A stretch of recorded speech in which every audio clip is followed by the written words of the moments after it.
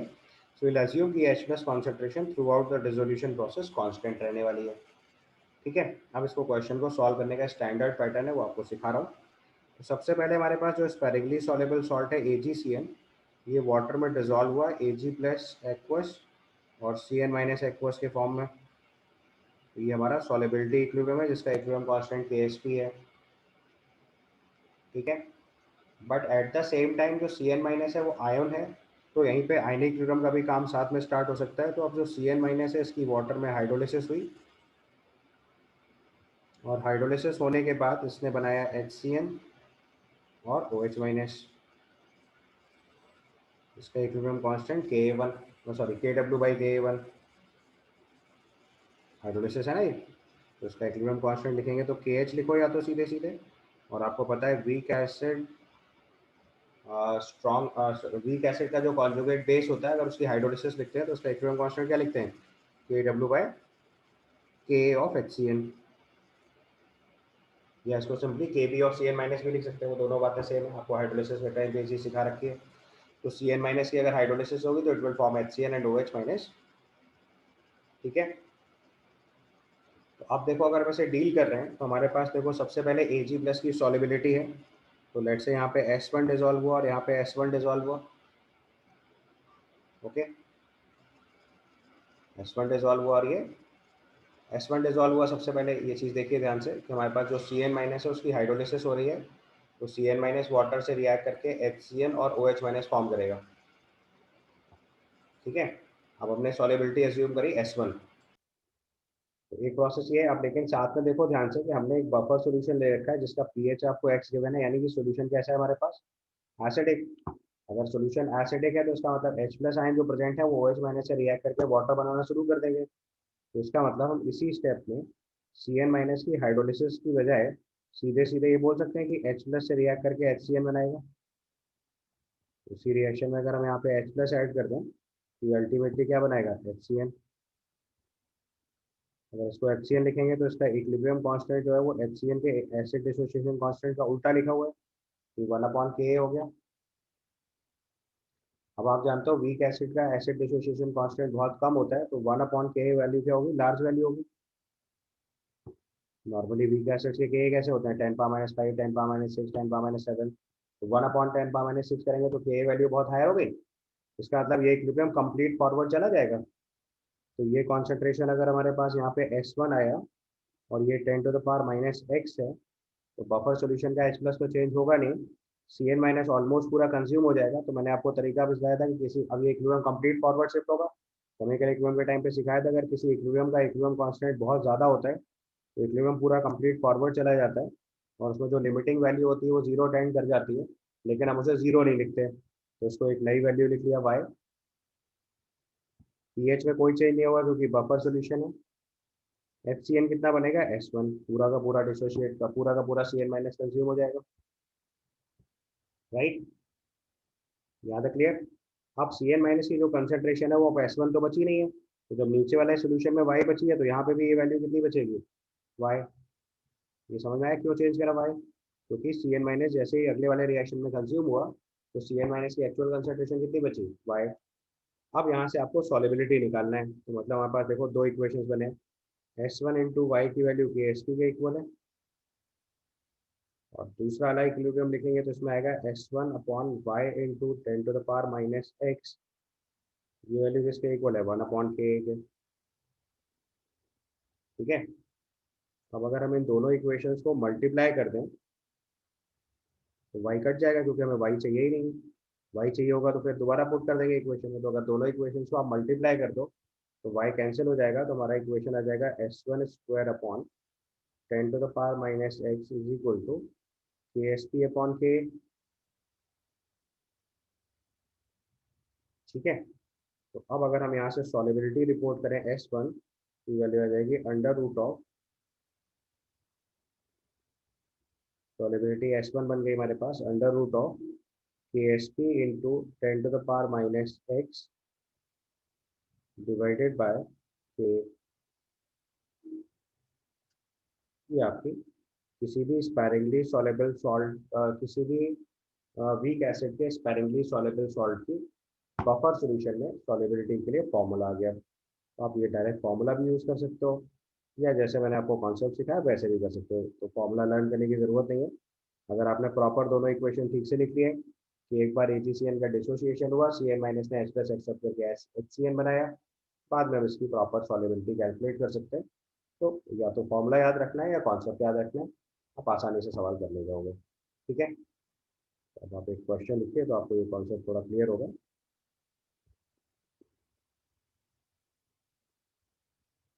Late us say we have a question. Concept तो note कर लिया ना आपने पूरा? ये हमारे लिए क्वेश्चन हो गया।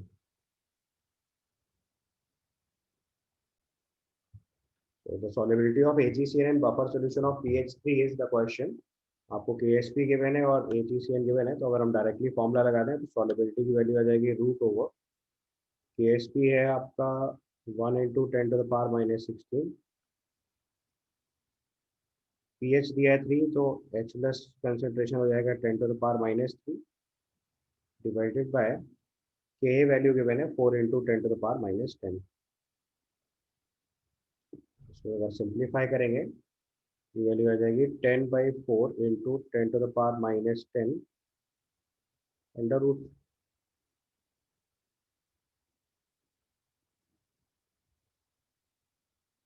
इसको सिंप्लीफाई करेंगे तो आ जाएगा root over 2.5 into 10 to the power minus 5m,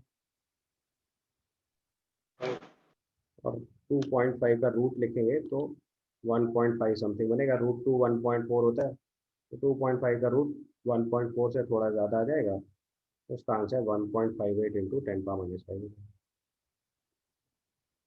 इतना आप ऑप्शन देख के लिख सकते हो, 1.58 into 10 to the power minus 5, या 1.5 का स्क्वायर पता होता है आपको 2.25 होता है, तो 2.5 का रूट निकालेंगे तो थोड़ा सा ज़्यादा आएगा 1.5 से, तो 1.58 अपने आंसर लिख दिया। समझ आया? ठीक है। अब बिल्कुल exactly same question J advance के पेपर में आया था। This is J advance 2018 question. इससे आपको पता चलेगा कि पैकेज सॉल्व करना क्यों इंपॉर्टेंट होता है। जो मैंने पिछला सवाल किया है ये अपने पैकेज का क्वेश्चन है एक्सरसाइज 1 में, और ये exact same question J advance के पेपर में आए थे।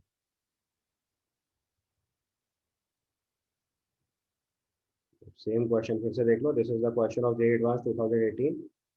बस उन्होंने क्या करा है वो आपको देखो अपने आप समझ आएगा। केवल जो HCl और AgCl था उसको वेरिएबल्स में कन्वर्ट कर दिया बस।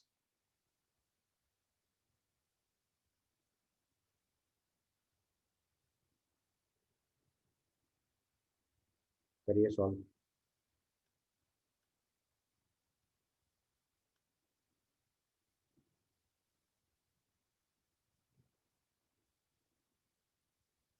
जिसको फॉर्मूला पता था उसके लिए एकदम फर्जी सवाल था। ये जे एडवांस 2018 का क्वेश्चन है। क्वेश्चन ट्रिकी है क्योंकि इसको कॉन्सेप्ट नहीं पता वो नहीं किनारे लगा पाएगा, बट अगर आपको कॉन्सेप्ट पता है तो फिर बहुत सीधा सवाल था, जनरली कोई इशू नहीं था।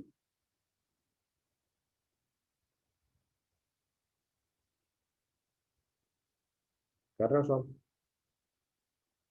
Yes, sir. So it's given the solubility of a salt of weak acid AB at pH 3 is y into 10 power minus 3 moles per liter. The value of y is given that the value of solubility product of AB is given 2 into 10 to the power minus 10. Given that the value of solubility product of एक minute, इसमें थोड़ा गड़बड़ हो रखा है मुझे। KSP given है आपको और Ka वैल्यू निकालनी है, ठीक है। यहाँ से सॉलिबिलिटी अगर निकालेंगे तो root over KSP into 10⁻⁻x upon Ka करेंगे। वैल्यू पुट करोगे तो रूट ऑफ 20 इंटू 10⁻³ आ जाएगा। 4.47 इंटू 10⁻³ आपसे वाई पूछा गया, 4.47 इसका आंसर हो जाएगा, ठीक है, कंप्लीट। उसके बाद देखो एक जे एडवांस का क्वेश्चन है फिर से। ये एक्चुअली में ionic equilibrium plus solubility equilibrium के कॉम्बिनेशन का क्वेश्चन है, तो आपको ये वाला क्वेश्चन ट्राई करना।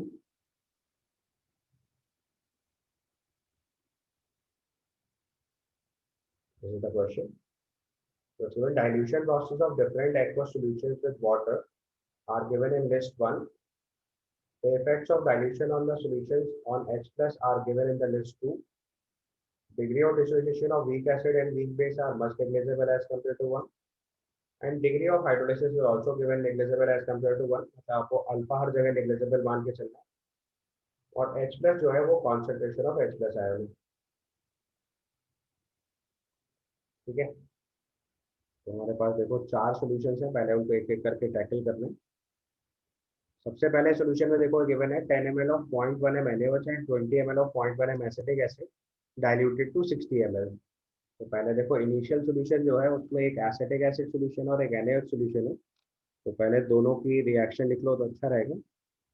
तो फर्स्ट रो में देखो हमारी रिएक्शन क्या हो रही है, अगर हम सबसे पहले पी पार्ट सॉल्व कर रहे हैं तो in the reaction NaOH reacts with HCl, well sorry NaOH reacts with CH3COH, it will form CH3CONA and water। अब आपको बताया था कि अगर एग्जैक्ट न्यूट्रलाइज हो जाएगा तो केस ऑफ सॉल्ट हाइड्रोलिसिस होता है, पार्शियली न्यूट्रलाइज करेगा तो केस ऑफ बफर सॉल्यूशन होता है। तो CH3CONA एंड वाटर फॉर्म करेगा। इसके 10 ml 0.1 मिलीमोल मतलब 1 मिलीमोल दे रखा है, दूसरे वाले का 20 ml 0.1 मतलब 2 मिलीमोल दे रखा है, तो पार्शियल न्यूट्रलाइजेशन का केस हुआ। ये 0 ये 1 ये 1, इसका मतलब ये कैसा केस बन रहा है, बफर सॉल्यूशन। एक वीक एसिड और उसका स्ट्रॉन्ग बेस के साथ सॉल्ट है, तो ये बफर सॉल्यूशन है। और बफर सॉल्यूशन में आप जानते हो डाइल्यूशन करने से पीएच में कोई चेंज नहीं होता है।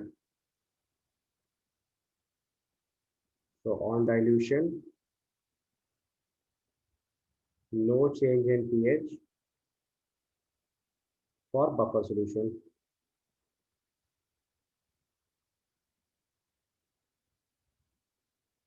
No change in pH for buffer solution.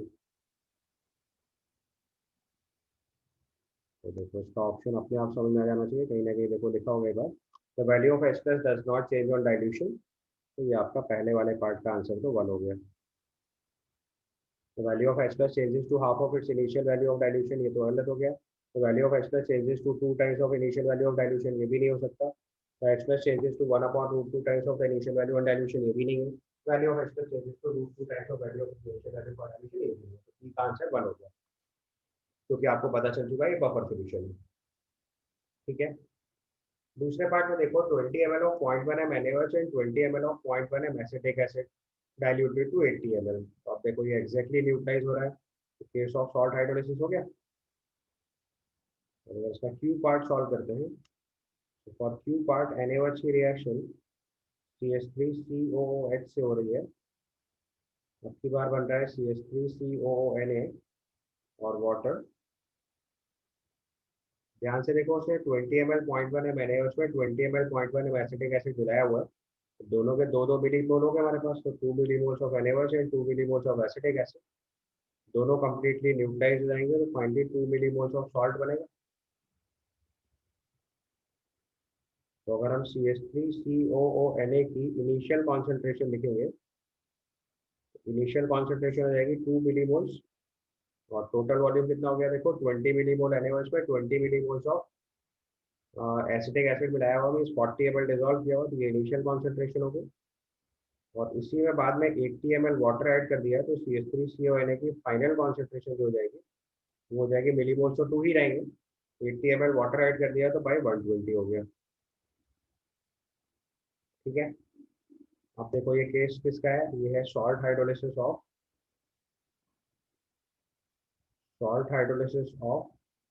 salt of weak acid strong base, salt hydrolysis of salt of weak acid strong base। सही है। तो अब आप अगर इसकी हाइड्रोलिसिस लिखेंगे तो CH3CO माइनस की हाइड्रोलिसिस होगी वाटर से, it will form CH3COOH plus OH minus. इस स्टेप का इक्विलिब्रियम कांस्टेंट आपको पता है, हाइड्रोलिसिस कांस्टेंट होता है KH। कॉन्सेंट्रेशन अगर C है तो C into one minus alpha, C alpha and C alpha होगा। तो यहाँ से जो OH माइनस कंसेंट्रेशन आती है that is equal to C alpha, जिसकी वैल्यू हम लोग अंडर रूट ऑफ CKH लिख सकते हैं। वैल्यू हम लोग अंडर रूट ऑफ CKH लिख सकते हैं। जो OH माइनस कंसेंट्रेशन है उसकी जगह हम लोग KW बाई H प्लस लिख सकते हैं। दूसरा रिलेशन आपको पता है, H plus concentration into OH minus concentration is equal to KW। तो अगर हम इन दोनों रिलेशंस को यूज करें तो I can write H plus concentration will be equal to KW by root over CKH। KW भी कांस्टेंट है और KH भी कांस्टेंट है, तो उससे फर्क नहीं पड़ता, केवल कॉन्सेंट्रेशन का रेशियो लिखना है। तो अगर हम H plus initial upon H plus final लिखेंगे, ये वैल्यू आ जाएगी under root of final concentration upon initial concentration. ठीक है। फाइनल कॉन्सेंट्रेशन निकालिए 2/120 अंडर रूट ऑफ 2/120 और इनिशियल कॉन्सेंट्रेशन है 2/40।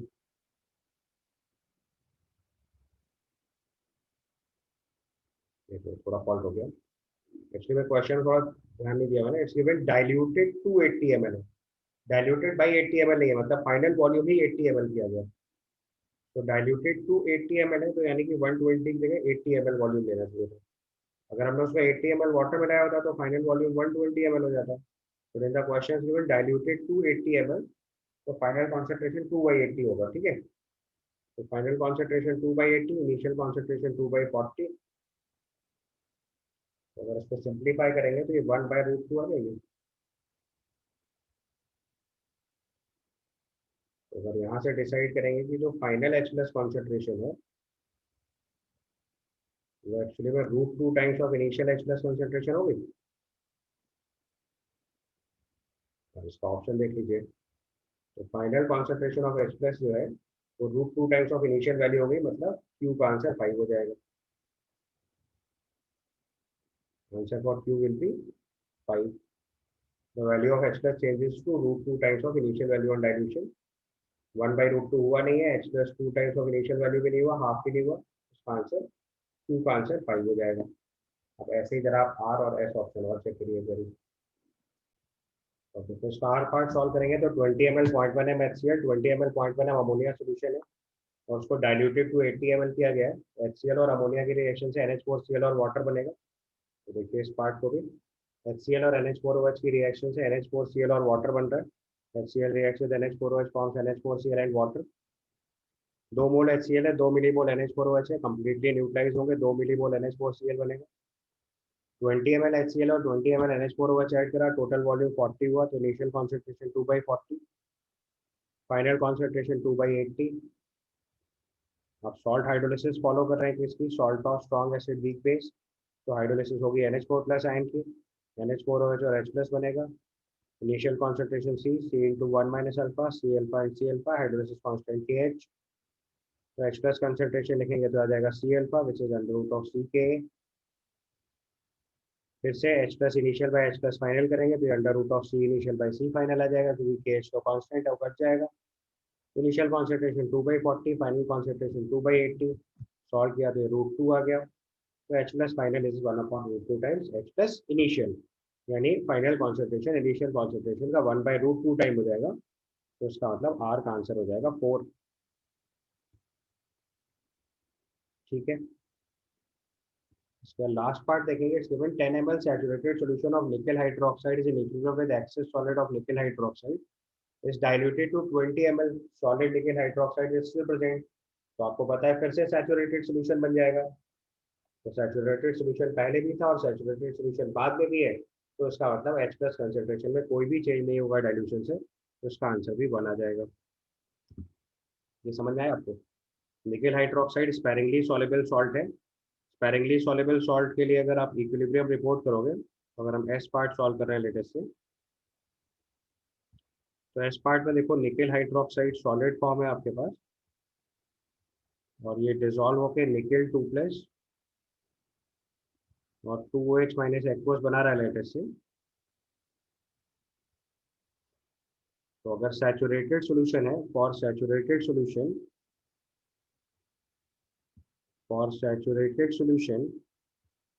OH minus concentration is fixed. चाहो तो सॉल्व करके भी निकाल सकते हो, क्योंकि इसका सॉलिबिलिटी प्रोडक्ट लेट से KSP है, हम सॉलिबिलिटी S और 2S लिख सकते हैं। तो 4S³ is equal to KSP आ जाएगा, सॉलिबिलिटी की वैल्यू KSP/4 पावर 1/3 आ जाएगी। तो यहाँ से अगर OH माइनस कॉन्सेंट्रेशन लिखेंगे तो वैल्यू आ जाएगी 2 टाइम्स KSP/4 पावर 1/3। अब आप जानते हो डाइल्यूशन करने से KSP तो चेंज होगा नहीं। अब जब KSP चेंज होगा नहीं, तो उसकी OH माइनस कंसेंट्रेशन हर बार रह जाएगी। जैसे ही आप डाइल्यूशन करोगे तो OH माइनस कंसेंट्रेशन कम हो जाएगी, तो ली चार्टियर प्रिंसिपल से इक्विलिब्रियम फिर से फॉरवर्ड डायरेक्शन में शिफ्ट होगा, और तब तक शिफ्ट होगा जब तक फिर से OH minus concentration equilibrium achieve ना कर जाए। जब OH माइनस फिर से इक्विलिब्रियम अचीव कर जाएंगे तो we reach to the same concentration value, क्योंकि सैचुरेटेड सोल्यूशन की कॉन्सेंट्रेशन हर बार वही आएगी। समझ गए? हाँ, एक केस हो सकता था कि निकल हाइड्रोक्साइड सॉलिड पूरा खत्म हो जाता तो इक्विलिब्रियम ही नहीं बचता, तो एक अलग आंसर आ सकता था, बट क्वेश्चन में देखो क्लियरली गिवन है कि वाटर ऐड करने के बाद भी सॉलिड निकल हाइड्रोक्साइड प्रेजेंट है, मतलब इक्विलिब्रियम मेंटेन हो रहा है। इक्विलिब्रियम मेंटेन हो रहा है तो फिर से सॉलिबिलिटी वही आ जाएगी जो पहले थी, इसलिए H+ कंसेंट्रेशन में कोई भी चेंज नहीं आएगा डाइल्यूशन करने से, इसलिए आंसर इसका 1 हो जाएगा। तो हमारा आंसर बनेगा P1Q5S4। इसका आंसर लिख लो फटाफट। इसका आंसर बनेगा हमारे लिए P1Q5R4S1। ये आपका फाइनल आंसर हो गया इस क्वेश्चन के लिए। ठीक है, समझ आया कॉन्सेप्ट? तो नेक्स्ट केस लिखेंगे solubility of sparingly soluble salt due to complex formation. तो पहले स्टेटमेंट लिखिए, solubility of certain sparingly soluble salts, solubility of certain sparingly soluble salts, solubility of certain sparingly soluble salts increases, solubility of certain sparingly soluble salts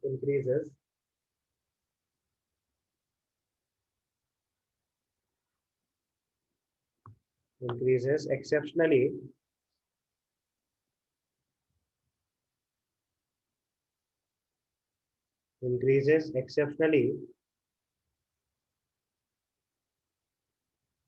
as due to high stability of complexes.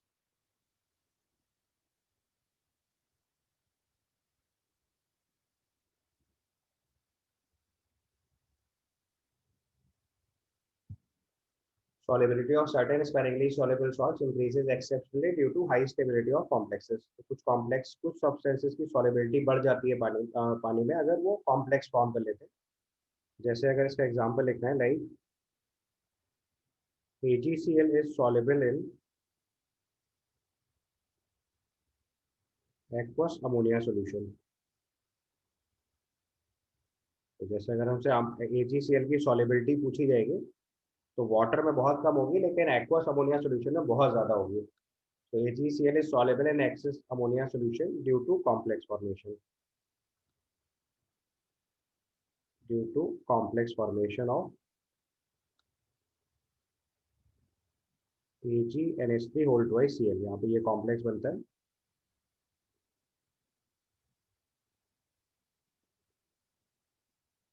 ठीक है, तो अगर आप इसके typical एक तो example लिखना चाहते हो तो मैं लिखे देता हूँ। जैसे AgCl जो है, इसकी अगर अमोनिया के अंदर सॉलिबिलिटी चेक करेंगे तो forms AgNH3 whole twice Cl।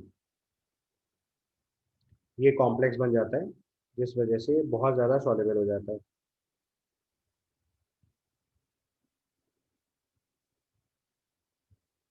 ठीक है। या जैसे और एक दो एग्जांपल लिखना हो तो जैसे सिल्वर साइनाइड ले लें अगर हम, इसकी रिएक्शन भी अगर KCN से करा दें एक्सेस में, तो ये कॉम्प्लेक्स बना लेता है KAgCl वोल्ट वाइज। इन सब की वजह से सॉल्युबिलिटी इंक्रीज कर जाती है। ठीक है। क्वेश्चन देखिए, if ammonia is added to the aqueous solution of AgCl solid, then calculate the concentration of the complex which is AgNH3 volt by Cl in 1 m ammonia solution. The Sp of AgCl given है 1.8 into 10 power minus 10 और AgNH3 volt wise plus का dissociation दे रखा है Ag+2 ammonia में, Kc value दे रखी है 7.8 into 10 power minus 8। अब देखो हमारे पास दो इक्वेशन का केस हो गया, AgCl सॉलिड से Ag+Cl माइनस बनता है, इसका इक्विलिब्रियम कांस्टेंट Ksp गिवन है आपको। दूसरे केस में देखो Ag प्लस की रिएक्शन 2 अमोनिया से होगी, तो उससे कॉम्प्लेक्स बन रहा है AgNH3 वोल्ट वाइज प्लस, तो इसका इक्विलिब्रियम कांस्टेंट आ जाएगा 1/Kc। ठीक है, फिर 10 पावर 8/7.2। डन। अब क्या करना है, अब हम सॉलिबिलिटी दोनों अलग अलग इक्वेशन में बिल्ड करेंगे। तो देखो अगर हम इसकी सॉलिबिलिटी S1 एज्यूम करना है, तो ये S1 और ये S1 हुआ। अमोनिया कंसेंट्रेशन आपको 1 m दे रखा है पहले से ही, अमोनिया कंसेंट्रेशन कितनी दे रखी है 1 m, ये S1 आ गया। अब आप देखो इस इक्वेशन का इक्विलिब्रियम कांस्टेंट बहुत लार्जर है, आपको केमिकल इक्विलिब्रियम से ये कॉन्सेप्ट सिखाते हुए आ रहा हूँ। तो जैसे ही इक्विलिब्रियम कांस्टेंट बहुत लार्जर होगा, तो उस केस में क्या करा जाता है, इक्विलिब्रियम को ऑलमोस्ट कंप्लीट फॉरवर्ड शिफ्ट कर देते हैं। तो ये वैल्यू y बन जाएगी जो टेंडिंग टू जीरो है, आपको पहले ही बताया हुआ है, या 1 - 2s1 करेंगे और ये S1 फॉर्म हो जाएगा। और यहाँ हमें पता है कि y की वैल्यू टेंडिंग टू जीरो है, और मैंने आपसे बोला था किसी भी इक्विलिब्रियम में जीरो नहीं लिखा जाता है। अब जब y टेंडिंग टू जीरो है, इसका मतलब सिल्वर आयन कंसेंट्रेशन केवल कितनी बची है y, तो यहाँ पे भी S1 हटा के y लिख लेंगे। अब दो अलग अलग इक्विलिब्रियम बन गए, दोनों के इक्विलिब्रियम कांस्टेंट से इक्वल कर दो, तो पैरेलल रिलेशन हो गया S1 into y is 1.8 into 10⁻⁻10। दूसरा इक्विलिब्रियम लिखेंगे तो आ जाएगा S1/y into 1 - 2s1 whole square is equal to 10⁸ ठीक है। आपसे क्वेश्चन है, पूछा गया है कि आपको कॉम्प्लेक्स की कंसेंट्रेशन बतानी है।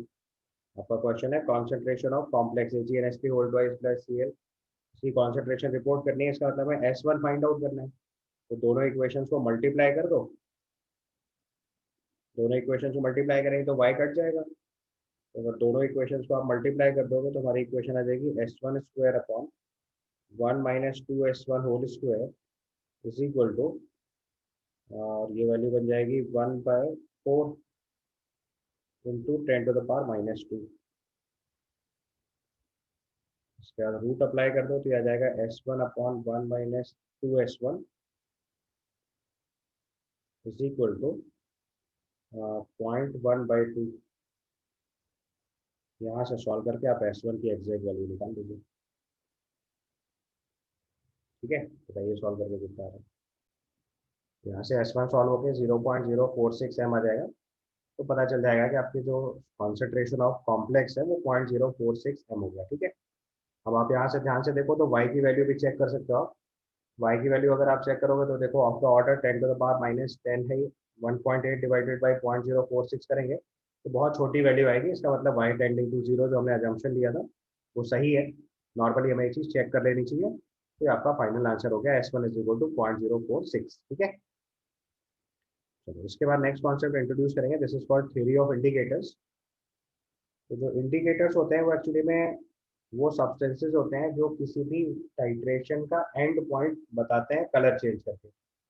टाइट्रेशन का मतलब होता है कि अगर हम किसी एक एसिड को किसी बेस के साथ कंप्लीटली न्यूट्रलाइज कर रहे हैं तो उस एक्सपेरिमेंट को बोलते हैं टाइट्रेशन। तो वन बाय वन जरा लिखना स्टार्ट करना है। तो पहले पॉइंट में लिखो, to find the concentration of an unknown solution, to find the concentration of an unknown solution with the help of known solution, with the help of known solution, using suitable indicators with the help of known solutions with the help of suitable indicators to find the concentration of an unknown solution with the help of known solution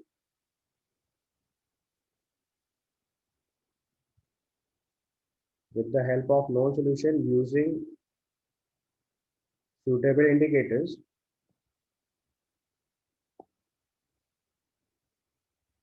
to find the concentration of an unknown solution with the help of known solution using suitable indicators is known as titration.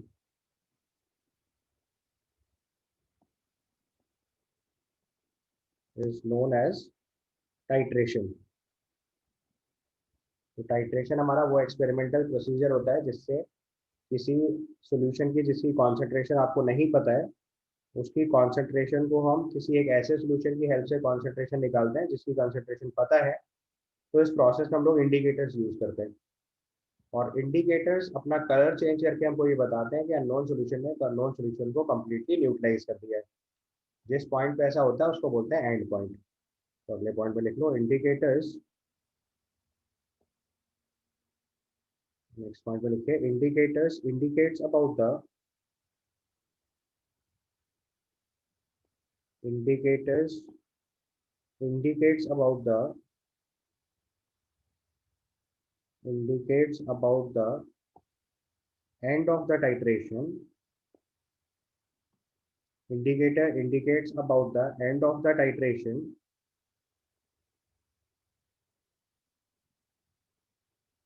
by their color change by their color change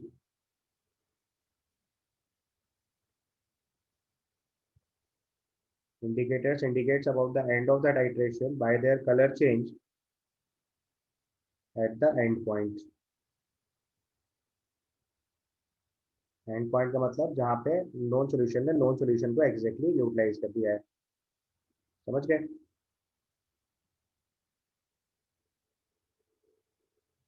ठीक है। Indicator वो substance होता है जो अपने colour change से हमें ये बताता है कि नॉन सॉल्यूशन अननोन सॉल्यूशन से कम्प्लीटली रिएक्ट कर चुका है, टाइट्रेशन खत्म हो चुका है। तो उसके कलर चेंज से हम पता कर लेते हैं कि टाइट्रेशन कंप्लीट हो गया। जैसे आपने लैब में किया होगा, HCl और NaOH का टाइट्रेशन करते हैं तो फिनोल्फ्थालीन इंडिकेटर यूज करते हैं। जैसे आपको एग्जांपल से समझाऊं, लेट्स से हमने HCl और NaOH की रिएक्शन कराई, इससे NaCl और वाटर बनाया। ठीक है, तो इसमें हम लोग फिनोल्फ्थालीन इंडिकेटर यूज करते हैं।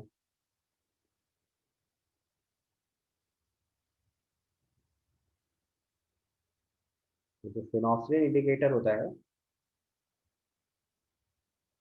ये जैसे ही टाइट्रेशन कंप्लीट होता है उस टाइम पे अपना कलर चेंज कर देता है और ये पिंक कलर का हो जाता है। पहले ये कलरलेस फॉर्म होता है। तो फिनोल्फ्थालीन इंडिकेटर जो है वो कलरलेस होता है पहले, और ये पिंक कलर में चेंज हो जाता है जैसे ही टाइट्रेशन खत्म होता है। तो जब तक सोल्यूशन एसिडिक था तब तक ये कलरलेस होता है और जैसे ही सोल्यूशन बेसिक होता है वैसे ही पिंक कलर हो जाता है। तो जैसे ही HCl को NaOH कम्प्लीटली न्यूट्रलाइज करेगा तो सोल्यूशन बेसिक की तरफ शिफ्ट होगा, तो कलर चेंज हमारा कलरलेस से पिंक फॉर्म में हो जाएगा और हमें पता चल जाएगा इंडिकेटर ने अपना कलर चेंज कर दिया, मतलब इंडिकेटर काम कर रहा है। ठीक है, इतना कॉन्सेप्ट समझ आया? अब अगर हमें ये समझना है कि इंडिकेटर्स कलर्स कैसे चेंज करते हैं, उसका पूरा कॉन्सेप्ट समझना है, तो उसके लिए पहले आपको इंडिकेटर्स के बारे में समझना पड़ेगा। तो मोस्टली जो भी इंडिकेटर्स हम लोग एसिड बेस्ड टाइट्रेशन में यूज करते हैं वो सब जनरली वीक ऑर्गेनिक एसिड्स या वीक ऑर्गेनिक बेसिस होते हैं। तो अगले पॉइंट पे लिख के नोट बना के, mostly indicators used mostly indicators used mostly indicators used in acid base titration mostly indicators used in acid base titration are weak organic acids or weak organic bases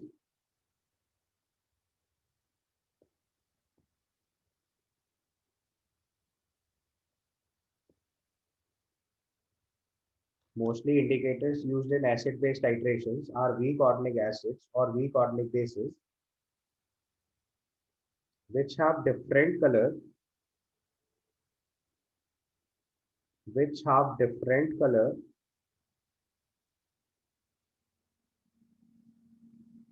for their ionized form and anionized form.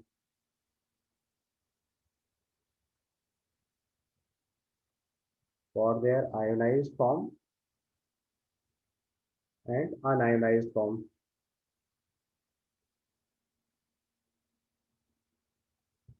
So mostly indicators used in acid-base titration are weak organic acids or weak organic bases which have different colors for their ionized form and unionized form. ठीक है, तो अब जैसे हमने मान लो कोई एक indicator लिया, लेट्स से HIN, और ये आयनाइज होके H प्लस फॉर्म में कन्वर्ट हो रहा है और IN माइनस फॉर्म में कन्वर्ट हो रहा है। इसका इक्विलिब्रियम कांस्टेंट जैसे के इंडिकेटर है, ये हमारा HCN है, ये आपका अनआयनाइज फॉर्म है,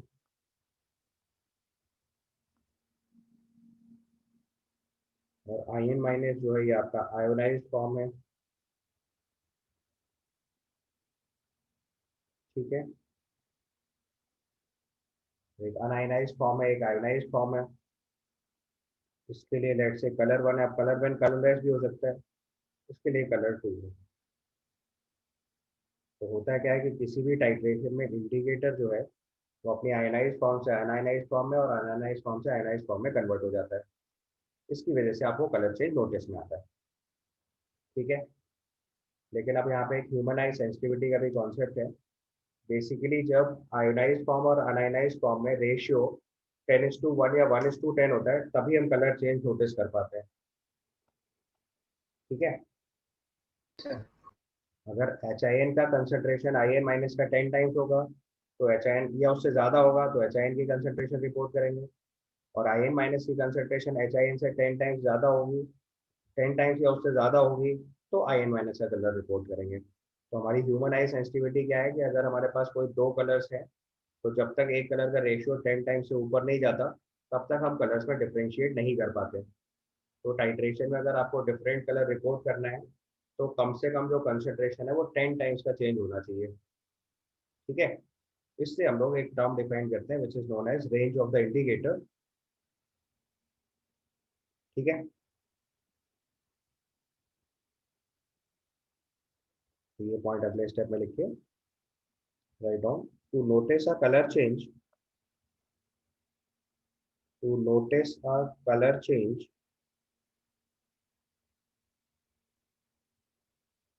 ratio of concentration, ratio of concentration of ionized form and unionized form should be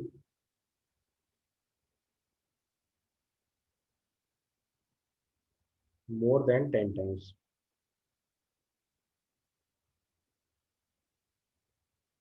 मतलब अगर हमारे पास HIN की कॉन्सेंट्रेशन IN माइनस के रिस्पेक्ट में 10 टाइम्स या उससे ज़्यादा है, अगर ये value greater than equal to 10 times है, तो हम कलर वन रिपोर्ट करेंगे।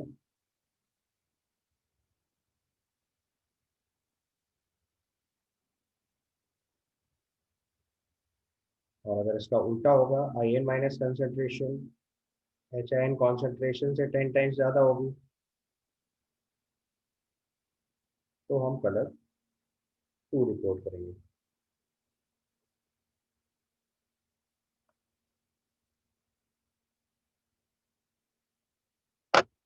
समझ आया?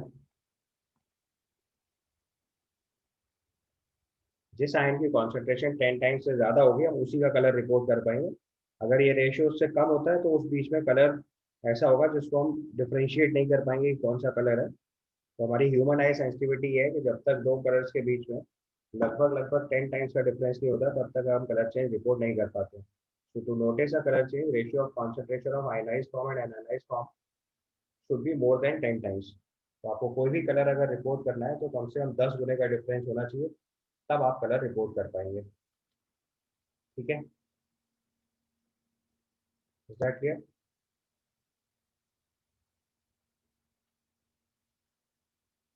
समझ आ गई बात है? इसके लिए हम लोग यहाँ पे टेक्निकल टर्म डिफाइन करते हैं जिसको बोलते हैं रेंज ऑफ इंडिकेटर। अब देखो, अगर हम इंडिकेटर का पीएच लिखें तो पीएच का फॉर्मूला क्या होगा? देखो, ये हमारे पास इंडिकेटर का कॉन्जुगेट बेस है और ये एसिड फॉर्म है। तो अगर हम इसका पीएच फॉर्म लिखेंगे तो ये P K indicator plus log of concentration of I N minus upon H I N लिखेंगे। अब अगर आपको कलर वन से कलर टू तक जाना है तो पीएच में कितना वेरिएशन आना चाहिए वो बता सकते हो आप? तो पीएच की वैल्यू अगर पी के इंडिकेटर -1 हुई तो -1 का मतलब H I N upon I N -10 है, तो लॉग ऑफ 1/10 बन जाएगा तो -1 हो जाएगा। To P H is equal to P K indicator +1 is known as range of indicator, is known as range of indicator. अब ये इंपॉर्टेंट टर्म होता है, तो किसी भी इंडिकेटर के लिए P H is equal to P K indicator -1 से लेके P H is equal to P K indicator +1 तक की चीज को हम लोग रेंज ऑफ इंडिकेटर बोलते हैं। थोड़ा टेंटेटिव है क्योंकि कुछ कुछ कलर्स के केस में सेंसिटिविटी चेंज होती है, तो ये उससे थोड़ा वेरी कर सकता है। बट एक टेंटेटिव आइडिया लगाना है तो पी के इंडिकेटर -1 से लेके पी के इंडिकेटर +1 तक के वेरिएशन को हम लोग normally range of indicator consider करते हैं। और तो अलग अलग इंडिकेटर्स के केस में थोड़ा प्रैक्टिकल वैल्यू डिफरेंट होती है, बट एक लमसम आइडिया अगर लगाना है तो इंडिकेटर की रेंज ऐसे ही डिफाइन करता है। तो अब इससे देखो क्या पता चलेगा?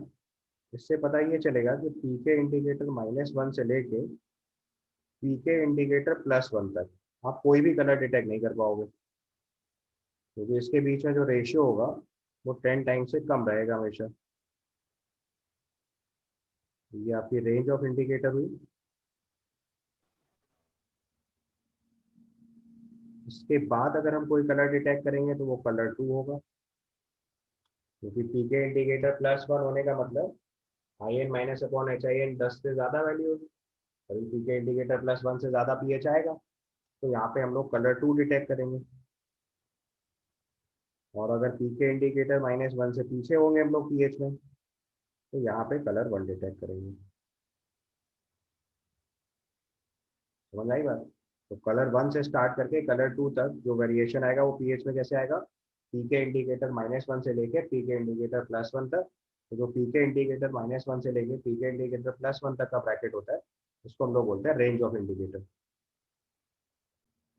और देखिए डिफरेंट इंडिकेटर्स की अगर आपको रेंज देखनी है तो जैसे सबसे पहला इंडिकेटर मिथाइल ऑरेंज लिया जाए तो मिथाइल ऑरेंज इंडिकेटर के केस में कलर चेंज होता है रेड टू येलो।